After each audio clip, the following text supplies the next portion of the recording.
बिहार में हो गया बड़ा उलटफेर। चिराग पासवान ने दे दिया मोदी को धोखा। बिहार चुनाव से पहले सीटों के गणित ने एनडीए को उलझन में डाल दिया है।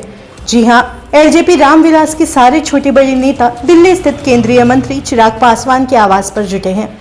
सीट शेयरिंग को लेकर अगले कुछ ही घंटों में चिराग पासवान की केंद्रीय गृह मंत्री अमित शाह और बीजेपी अध्यक्ष जेपी नड्डा से मुलाकात होने वाली है।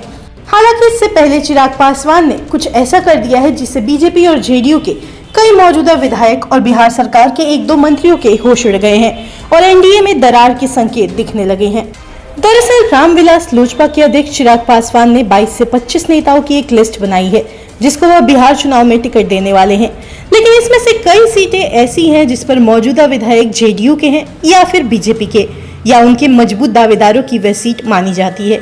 एक सीट मांझी की पार्टी हम की भी है। इन सीटों पर लड़ने का अगर चिराग पासवान जिद करते हैं तो सीधे तौर पर जेडीयू और बीजेपी के मौजूदा विधायक खुश नहीं होंगे और इससे एनडीए में आंतरिक कलह पैदा होना तय है। इसलिए अब इन 22 सीटों के मौजूदा विधायकों को टिकट कटने का डर सता रहा है। यही वजह है कि दोनों दलों के नेताओं में एक खलबली का माहौल है। बता दें, सूत्र बता रहे हैं कि चिराग पासवान को किसी भी हालत में 20 से कम सीटें नहीं चाहिए। चिराग चाह रहे हैं कि अगर उन्हें 45 सीटें नहीं मिल रही हैं तो कम से कम 22 ऐसी सीटें जरूर चाहिए जिस पर उनकी पूरी तैयारी है। बताते चले, सूत्रों की माने तो जिन महत्वपूर्ण सीटों पर चिराग पासवान की नजर है उनमें ब्रह्मपुर, सोनबरसा, रफीगंज, गोविंदगंज, महुआ, गायघाट, तरैया, महनार, अरवल, नाथनगर जैसी सीटें शामिल है।